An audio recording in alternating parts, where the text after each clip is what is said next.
Sir, ఈ మధ్య పవన్ కళ్యాణ్ గారు ఒక నిదానం తీసుకొని మనం జై అమరావతి కాదు జై ఆంధ్ర అనాలి అనే ఒక మాట ఇది అన్నారు.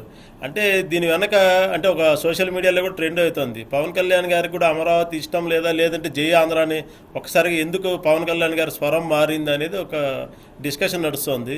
ఒక సీనియర్ రాజకీయ నాయకుడిగా మీ స్పందన ఏంటి? ఇది తప్పేం కాదండి.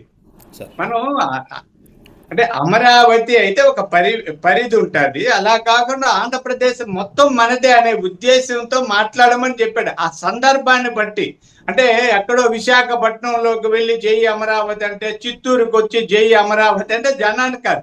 జై ఆంధ్రప్రదేశ్ అంటే శ్రీకాకుళంలో అయినా చెప్పచ్చు, చిత్తూరులో అయినా చెప్పచ్చు, విజయవాడలో చెప్పచ్చు, ఇంకొక ఊర్లో కూడా చెప్పచ్చు.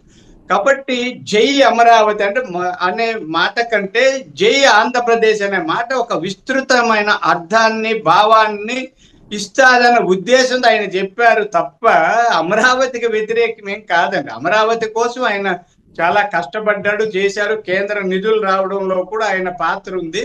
అంటే ప్రతి మాటను మనం విపరీత అర్థాలు తీసి వక్రీకరించి మాట్లాడడము అంటే సోషల్ మీడియా వేరండి. అంటే ఎవరికి తోచింది వాళ్ళు చెప్తుంటాం. ఇప్పుడు ఎట్లా ఉంటుంది అంటే సోషల్ మీడియాలో నలుగురు గుడ్డోళ్ళు ఏనుగును పట్టుకున్నట్టు ఉంటారు. తొన్నాన్ని పట్టుకున్నాడు అదే ఏనుగంటే తొన్నంలాగా ఉంటాడు అంటే, కాళ్ళు పట్టుకున్నాడు కాళ్ళు లాగా ఉంటాడు, దంతాలు పట్టుకున్నాడు దంతాలు లాగా ఉందంటాడు, చెవులు పట్టుకున్నాడు చెవుల్లాగా ఉంటది. కానీ ఇవన్నీ కలిపితేనే ఏనుగు. కాబట్టి సమగ్రమైన ఆలోచన విధానంతో పవన్ కళ్యాణ్ గారు కానీ చంద్రబాబు గారు కానీ కూటమి ప్రభుత్వాన్ని నడిపిస్తున్నారు. ఇందులో ఎలాంటి అనుమానాలు, అపోహలకు తావులేదు. సార్ ధన్యవాదాలు సార్.